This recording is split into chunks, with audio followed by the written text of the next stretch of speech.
নমস্কার। আমি সাধু বাবা। আজ আবার আপনাদের সামনে। আজকে আপনাদের সামনে কিছু নতুন কথা বলি। নতুনের আনন্দ চিরকালের, চিরদিনের, তাই না? আমরা যখন নতুন কিছু পাই, এই নতুন জামা, নতুন প্যান্ট, নতুন গেঞ্জি, হ্যাঁ, নতুন ঘর, নতুন সংসার, নতুন কিছু পেলে খুব আনন্দ পাই। হ্যাঁ, কিন্তু এই নতুনকে পেয়ে সেটাও আবার একসময় পুরনো হয়। হ্যাঁ, কিন্তু নিত্য নতুন কিছু পেলে আনন্দের আর সীমা থাকে না। আজকে এই যে কালকে গুণ নিয়ে পড়েছিলাম, আজকে সেই গুণেরই শেষাংশটা একটু বলি। এই তমগুণ, রজগুণ আর শতগুণ, তারপরে আবার নির্গুণ। তার মানে এই তমগুণ, রজগুণ, শতগুণ এগুলো আমরা নিজেরা এই ভাগ ভাগ করে বেছে নিয়েছি এবং তার ব্যাখ্যাও দিয়ে থাকি, বা সাধুগুরু বৈষ্ণব জ্ঞানীগুণী যা মহাত্মারা এসব দিয়ে থাকেন। এখন এই তিনটি ক্যাটাগরি মানুষ দেখতে পাওয়া যায়। তমগুণী মানুষ, অলস কুড়িয়ে, হ্যাঁ, এরা আছে। এবং তমগুণী মানুষরা শুধু অলস কুড়েও নয়, তমগুণী কাজকর্মগুলোও করে থাকে। তারপরে রজগুণী মানুষ, রজগুণের কাজকর্ম যেরকম তারা করে থাকে, ব্যবসা বাণিজ্য, টাকা পয়সা, ধন দৌলত, ঐশ্বর্য, এই সমস্ত নিয়ে থাকেন রজগুণী মানুষ। আর শতগুণী মানুষ ঈশ্বর ভক্তি, প্রেম, পূজা, ভালোবাসা, হ্যাঁ, এই বিশ্ব প্রেম, প্রকৃতি প্রেম, এইগুলোকে নিয়ে শতগুণী মানুষরা থাকেন। হ্যাঁ, সেই এক ঈশ্বরের দিকে তাকিয়ে নাম জপ, ধ্যান এই সমস্ত করেন। তারপরে যখন এই তিনটি গুণ যখন শেষ হব তখন তিনি নির্গুণে পৌঁছে যান।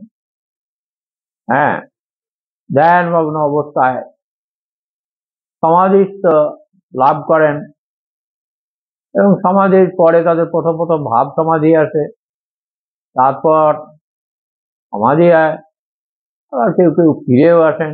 হ্যাঁ হ্যাঁ, ঠিক কিরকম এই যে তমগুণ, রজগুণ, শতগুণ, এটা ওই স্কুলে লেখাপড়া শেখার সময় এই অঙ্ক করছে যোগ বিয়োগ গুণ ভাগ, এই যে স্কুলে লেখাপড়া শেখা হয়েছিল, ঠিক আমাদের এই গুরুকুলেও কিন্তু ঠিক এইরকমই রয়েছে।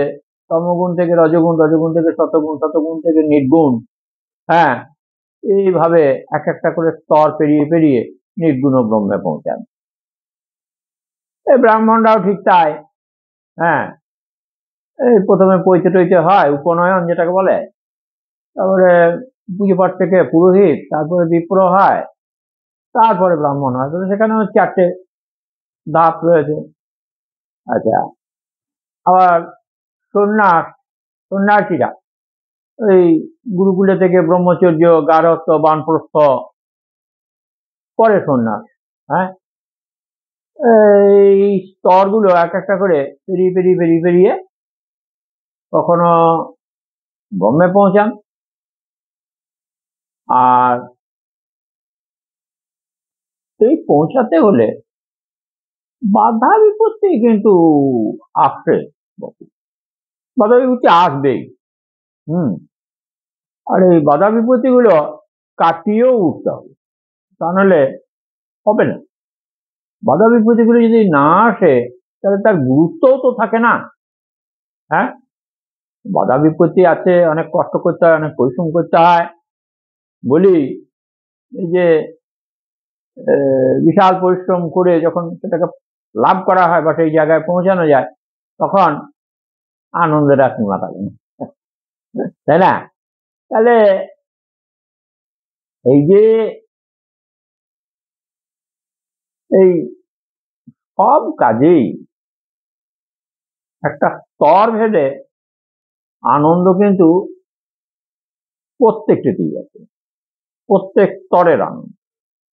যেমন 1 থেকে 2 এ, 2 এর থেকে 3 তে, 3 থেকে 4 এ উঠলে নতুন নতুন কিছু পাওয়া যায়, বই টই হ্যান ত্যান এসব নতুন নতুন পাওয়া যায়। আবার ক্লাসগুলো পাল্টে যায়, ক্লাসরুম গুলো পাল্টে যায়। তেমনি আমাদের এই তমগুণ, রজগুণ, সতগুণ, নির্গুণ, ওই দ্বিজ, পুরোহিত, বিপ্র, ব্রাহ্মণ, ব্রহ্মচর্য, গারস্থ, বানপ্রস্থ, সন্ন্যাস, এই সব জায়গাতেই কিন্তু ওই একই রকম ভাবে ধাপ এবং ধাপে ধাপে এগিয়ে গিয়ে ঠিক সঠিক লক্ষ্যে পৌঁছানো যায়। এই যে আধ্যাত্মিকতা জীবন, এই আধ্যাত্মিকতা জীবন অমূল্য রতন। এই অমূল্য রতন পেতে হলে একটু তো বাবু পরিশ্রম করতেই হবে, হাঁটতে হবে, হ্যাঁ, জানতে হবে, জানার আগ্রহ থাকা চাই। তাহলে জানলে এক একটা করে জিনিস এক একদিন জানলে প্রচুর আনন্দ পাওয়া যায়। আর এই পূর্ণতা যে প্রাপ্তি, হ্যাঁ, লক্ষ্যে পৌঁছালে পূর্ণতা প্রাপ্তি।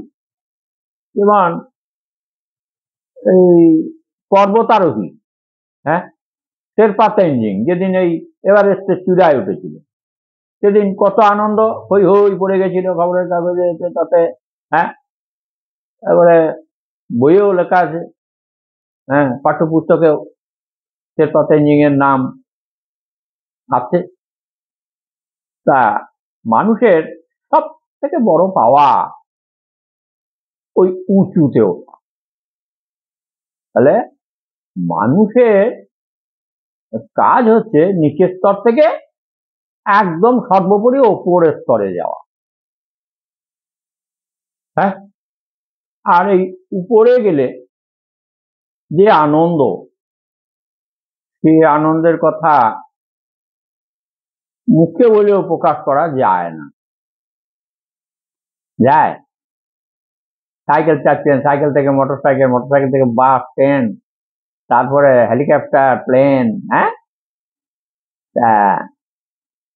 যত উপরে ওঠে, হ্যাঁ, তত আনন্দ, হ্যাঁ। আর নিচেতে যত ঝঞ্ঝট, হ্যাঁ, তো থাকবেই বাবু, হ্যাঁ। আমি এই কথাগুলো বলছি মানে যারা নিচেতে রয়েছেন, হ্যাঁ, বা মাঝে রয়েছেন, তারা একটু চেষ্টা করে দেখুন না একটুকু উপর দিকে ওঠা যায় কিনা। হ্যাঁ, যে বয়সেই থাকুন, যতটুকু হয় ততটুকুই ভালো, না। আবার ভাববেন না যে আমার বেশি বয়স হয়ে গেছে, আমি কিছু করতে পারবো না, এ না ও না সে না, এসব ভাববেন না। ওটা জড়তা, সংকীর্ণতা, হ্যাঁ, ওসব ঝেড়ে ফেলে দিয়ে চেষ্টায় থাকুন।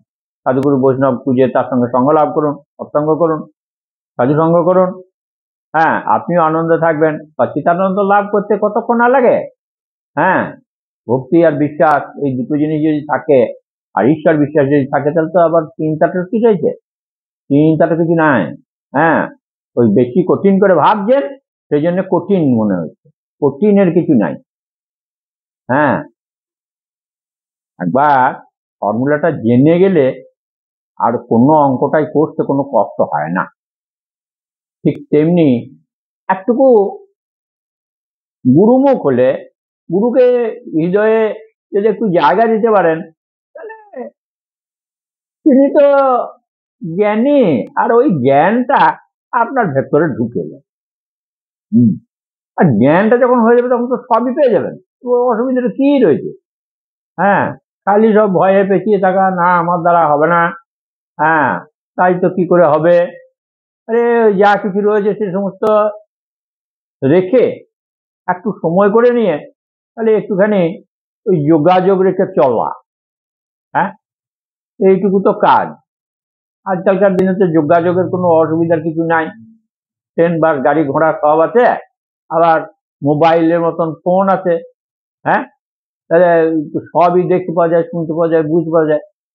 তবুও কেন আমাদের এই চৈতন্যময় সত্তা জেগে উঠছে না, অজ্ঞানতার অন্ধকারে হাবুডুবু খাচ্ছে সব। হ্যাঁ, না, একদম না। একটু ভালো করে দেখবো এবার জগৎটাকে কেমন করে ঘুরছে মানুষ যুগান্তরের ঘূর্ণিপাতে। দেশ হতে দেশ দেশান্তরে ছুটছে তারা কেমন করে বিদ্যুবুড়ি সিন্ধু থেকে মুখ টানে, কেমন করে মৎস্য সাগর উঠলে উঠে জোয়ার বানে। দেখবো এবার জগৎটাকে।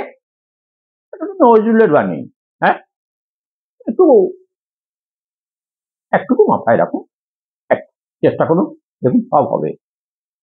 সত্যি আনন্দকে লাভ করতে পারবেন। আনন্দ সব সময় থাকবে। হ্যাঁ, কোনো চিন্তার কিছু নাই। আর যা কিছু হচ্ছে, কেন হচ্ছে, কি জন্য হচ্ছে, আসবেন আমি সব বলে দেব। কেন হচ্ছে, যা হচ্ছে তা ভালো হচ্ছে, যা হবে তা ভালো হবে। হ্যাঁ, ও নিয়ে আমাদের অত মাথা ব্যথা করার বিশেষ কিছু নাই। যেমনি কর্ম তেমনি ফল। হ্যাঁ হ্যাঁ, আজকে নতুন কিছু বলতে কটা সোপানের কথা বললাম, এটুকু মাথায় রাখুন। আর এই স্তরে কোন স্তরে কি রয়েছে কি না, এইগুলো যখন সাক্ষাৎ হবে তখন আমি কিন্তু একটা একটা করে বসে বসে বলে দেব। কোন স্তরে কি এবং কি করতে হবে, কি করলে একটা করে ধাপ এগোনো যাবে। হ্যাঁ, ওগুলো বেশি সময় লাগে না গো, খুব অল্প দিনই হয়, খালি মাথায় ঢোকাতে হয়। হ্যাঁ, ভালোবাসতে শিখতে হয়, জানতে হয়, আর এই নিয়ে একটু আলোচনা করতে হয়। ভাববেন না, করবেন না, খালি নুন আনতে পান্তার জোগাড়। হ্যাঁ, এই করলে কি হবে? যাই হোক, আমার কথাবার্তাগুলো একটু যদি খারাপ লাগে তাহলে একটু ক্ষমা করবেন, আর যদি ভালো লাগে তাহলে আসবেন, দেখা করবেন। নমস্কার, ভালো থাকুন।